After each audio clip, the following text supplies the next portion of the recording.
Hello everyone, welcome back to my YouTube channel quick math with Ritu. आज की video में हम देखेंगे क्लास 8 की एक्सरसाइज 11.2 का question number 6, question number 7 and question number 8। तो देखिए क्या है हमारा question number 6। A contractor estimates that 3 persons could rewire Jasminder house in 4 days. If he uses 4 persons instead of 3, how long should they take to complete the job? क्या बोल रहा है question में, देखिए एक कॉन्ट्रैक्टर है, ठीक है, उसने एस्टिमेट लगाया जसमिंदर के हाउस में रिवायर करनी है, ठीक है, दोबारा से लगाना है। तो जिसमें 3 persons अगर वो उसमें लगाता है, ठीक है, और रिवायर करने में अगर वो उस रिवायर को करने में अगर 3 persons यूज होते हैं तो वो काम 4 days में कंप्लीट हो जाता है, ठीक है। इफ ही यूजेस 4 person, अगर वो 3 person की जगह पहले वो 3 persons लगा रहा था तो 4 days में पूरा हो रहा था, लेकिन अगर वो 4 persons लगा दे, मतलब 3 persons ना लगा के 4 persons यूज करे रिवायर करने में, है ना, 3 की जगह क्या करे 4 persons यूज करे, तो how long should they take to complete the job. तो ये जॉब यानी कि ये वर्क कंप्लीट होने में कितने डेज लगेंगे, ठीक है। मतलब क्वेश्चन ये है कि 3 persons अगर उस काम को कर रहे हैं तो वो काम हो रहा है 4 days में। अगर वो वही काम 3 persons की जगह 3 लोगों की जगह 4 लोग करें तो कितने दिन में कंप्लीट होगा काम, ठीक है।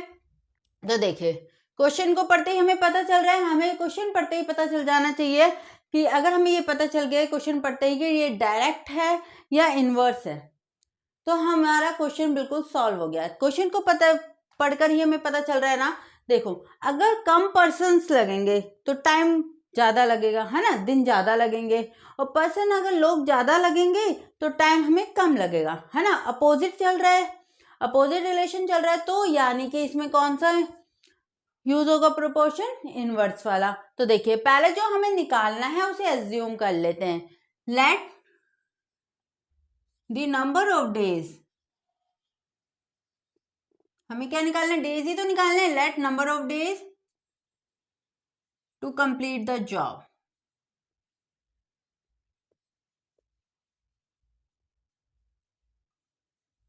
एक्स हमने मान लिया कि कितने डेज लग रहे हैं, एक्स डेज, ठीक है। अब टेबल बना लेते हैं। टेबल में देखो ऊपर आ जाएगा जैसे नंबर ऑफ वर्कर्स और नीचे नंबर ऑफ डेज, ठीक है। अगर नंबर ऑफ पर्सन 3 है तो वो काम कितने दिन में हो रहा है, 4 डेज में। और अगर नंबर ऑफ पर्सन 3 की जगह कितने हो जाते हैं, 4 हो जाते हैं, तो कितने दिन में होगा यही निकालना है। तो कितने दिन में होगा हमने एज्यूम किया है, एक्स, ठीक है। अब देखिए बाय इनवर्स प्रोपोर्शंस क्या होता है हमारा, इनका प्रोडक्ट इक्वल होता है। तो प्रोडक्ट यानी कि 3 × 4 इक्वल किसके, 4 × एक्स, ठीक है। अब देखिए 4 इक्वल के इस साइड है, इस साइड लाएंगे तो क्या हो जाएगा, यहाँ मल्टीप्लाई में है तो इस साइड आएगा तो डिवाइड में हो जाएगा, ठीक है। तो निकल जाएगा कितना आ गया, 3 days। एक्स कितना आ गया, यहाँ कितना बचा, ओनली 3 बचा ना, तो कितना आ गया एक्स, 3 days। यानी कि अगर हम उस काम को अगर 4 लोग करें तो वो कितने दिन में कंप्लीट कर लेंगे, 3 days में। कितने दिन में कंप्लीट कर लेंगे, 3 days में, ओके। तो इस तरीके से हमें क्वेश्चन को करना था। चलिए ये था हमारा question number 6। Now move into the next question, question number 7। Question number 7 देखेंगे अब हम। A batch of bottles were packed in 25 boxes with 12 bottles, ठीक है, in each box. If the same batch is packed using 20 bottles in each box, how many boxes would be filled? देखिए क्या बोल रहा है, देखो बोटल्स का batch है, यानी कि कई बोटल्स हैं, ठीक है, बहुत सारी बोटल्स हैं, तो वो बोटल्स वो पैक करता है, ठीक है, तो हर एक बॉक्स में वो 12 बोटल्स रखता है, ठीक है, ठीक है, हर एक बॉक्स में कितने रखता है, 12 बोटल्स रखता है, तो उस बैच से कितने बॉक्सेस तैयार हो जाते हैं, 25 बॉक्सेस, ठीक है। अगर वो हर एक बॉक्स में 12 बोटल्स रखे तो कितने बॉक्सेस तैयार हो रहे हैं, 25। क्वेश्चन में पूछ रहा है अगर वो 12 बोटल्स की जगह, ठीक है, हर एक बॉक्स में 20 बोटल्स रखे, ठीक है, आपके कितनी रखनी है, 20 बोटल्स रखे, तो कितने बॉक्सेस तैयार होंगे, यानी कि हमें बताना है। अब हमें बैच सेम रहेगा, यानी कि बोटल्स सेम रहेंगी। अगर क्वांटिटी बोटल्स की पहले अगर 100 थी तो क्वांटिटी उतनी ही रहनी है, लेकिन अब हर एक बॉक्स में 12 बोटल्स की जगह हमें 20 बोटल्स डालनी है और हमें बताना है कि कितने बॉक्स तैयार हुए, ठीक है। तो देखो सॉल्यूशन, एज्यूम क्या करना है हमें, total number of boxes, let total number of boxes x मान लेते हैं, ठीक है। अब देखिए टेबल बना लेते हैं हम, टेबल क्या, ऊपर लिख देंगे टोटल नंबर ऑफ बॉक्सेस और टोटल नंबर ऑफ बोटल, ठीक है। जब बॉक्सेस 25 हुए हैं तैयार, जब बॉक्सेस कितने 25 हुए हैं, तब कितनी बोटल्स डाली गई हैं हर एक बॉक्स में, 12, ठीक है। अब बता रहे हैं अगर हर एक बॉक्स में कितनी बोटल्स डाल दे, 20 बोटल्स, ठीक है, तो कितने बॉक्सेस तैयार होंगे वो हमें निकालना है, तो वो हमने एज्यूम करा हुआ है x, ठीक है। अगर देखो अगर हम हर एक बॉक्स में कम बोतल डालेंगे, हर एक बॉक्स में कम बोतल डालेंगे तो बॉक्सेस तैयार होंगे ज्यादा, लेकिन अगर हम हर एक बॉक्स में ज्यादा बोतल्स डालेंगे तो उसके मुकाबले में कम होंगे बॉक्सेस तैयार, है ना। तो ये कौन सा प्रोपोर्शन है, इनवर्स, कौन सा है, इनवर्स, तो बाय इनवर्स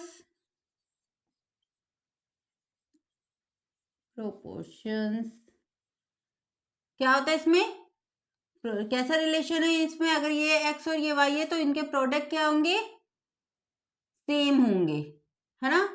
25 मल्टीप्लाई 12 किसके इक्वल है, x मल्टीप्लाई 20। अब देखिए 25 मल्टीप्लाई 12, यहाँ पे देखिए 20 आ गया नीचे, यहाँ कितना रह गया, x रह गया, ठीक है। अब कट कर देते हैं, अगर हम 4 3 जा 12, 4 5 जा 20, 5 1 जा 5, 5 5 जा 25, देखिए कट हो गए सारे, सिर्फ क्या रह गया ऊपर 5 और 3, 5 को 3 से मल्टीप्लाई कर दो तो कितना आ जाएगा, 5 को 3 से मल्टीप्लाई करेंगे तो कितना आ जाएगा 15, यानी कि कितना आ गया 15 बॉक्सेस, x कितना आ गया 15, यानी कि आंसर कितना आ गया है, आंसर कितना आ गया है, अगर 15 बॉक्सेस, ठीक है। अगर हम हर एक बॉक्स में 20 बोतल्स डाल देते हैं तो कितने बॉक्सेस तैयार होंगे, कितने बॉक्सेस फिल होंगे, 15 बॉक्सेस, ओके। तो इस तरीके से हमें इस क्वेश्चन को करना था। तो ये था हमारा एक्सरसाइज 11.2 का question number 7। Now move into the next question, question number 8। Question number 8 देखेंगे अब हम। A factory requires 42 machines to produce a given number of articles in 63 days. How many machines would be required to produce the same number of articles in 54 days? क्या बोल रहा है question में, कोई factory है, ठीक है, वो किसी आर्टिकल्स को अगर वो 63 डेज में बनाती है तो कितनी मशीन्स यूज हो रही है, 42 मशीन्स। लेकिन अगर उसे वही प्रोडक्ट, वही आर्टिकल, ठीक है, उतनी ही, जितना मतलब वही आर्टिकल, उसकी क्वांटिटी भी उतनी, अगर वही आर्टिकल उतनी ही क्वांटिटी का उसे 54 डेज में बनाना है तो कितनी मशीन्स लगेंगी, क्वेश्चन में ये बोला गया है। ठीक है, यानी कि सिंपल लैंग्वेज में मैं आपको बताती हूँ, कोई फैक्ट्री है, ठीक है, कोई वो आर्टिकल बना रहा है, ठीक है, तो अगर वो आर्टिकल 63, अगर वो आर्टिकल बनाने में 42 मशीन्स लगाता है तो वो आर्टिकल बनता है 63 डेज में, ठीक है। लेकिन वही आर्टिकल अगर उसे 54 डेज में बनाकर तैयार करना है, ठीक है, वही आर्टिकल अगर उसे 54 डेज में बनाकर तैयार करना है तो कितनी मशीन्स की रिक्वायरमेंट होगी, ये बताना है हमें। तो हमें एज्यूम कर लेते हैं जो हमें निकालना है, हमें टोटल नंबर ऑफ मशीन्स कितनी रिक्वायर्ड है वो निकालनी है, ठीक है। तो देखो, let total number of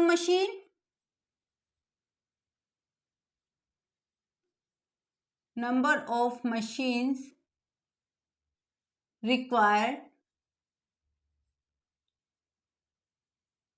x, ठीक है, कितनी मशीन्स रिक्वायर्ड है x, ठीक है, या x, ठीक है। अब टेबल बना लो, टोटल नंबर ऑफ मशीन,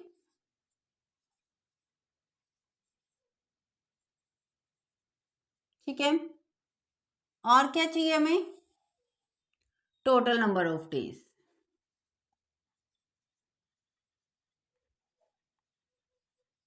ठीक है। अगर वो कितनी 42 मशीन्स है उनके पास तो फिर कितने दिन में हो रहा है, 63 डेज में।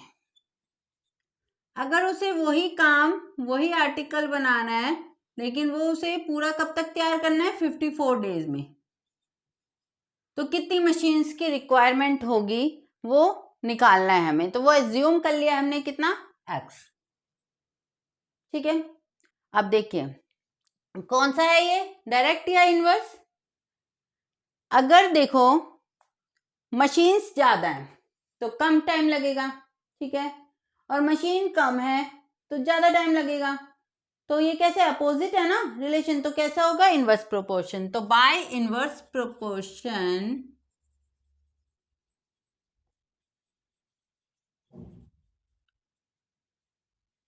क्या होते हैं इनके, एक्स और वाई का प्रोडक्ट सेम होता है, यानी कि क्या होता है इनका, एक्स और वाई का इनवर्स प्रोपोर्शन में कैसा रिलेशन है, प्रोडक्ट सेम। तो प्रोडक्ट सेम, तो 42 मल्टीप्लाई 63 किसके इक्वल है, x मल्टीप्लाई 54 के, ठीक है। तो अब देखिए यहाँ कर देते हैं 42 मल्टीप्लाई 63, 54 इधर ले आती हूँ इक्वल के इस साइड तो डिवाइड में आ जाएगा और यहाँ पे क्या रह जाएगा, x जो हमें निकालना है। अब देखिए कट कर दीजिए, कट करते हैं हम, तो देखो 9 6 जा 54, 9 7 जा 63, 6 1 जा 6,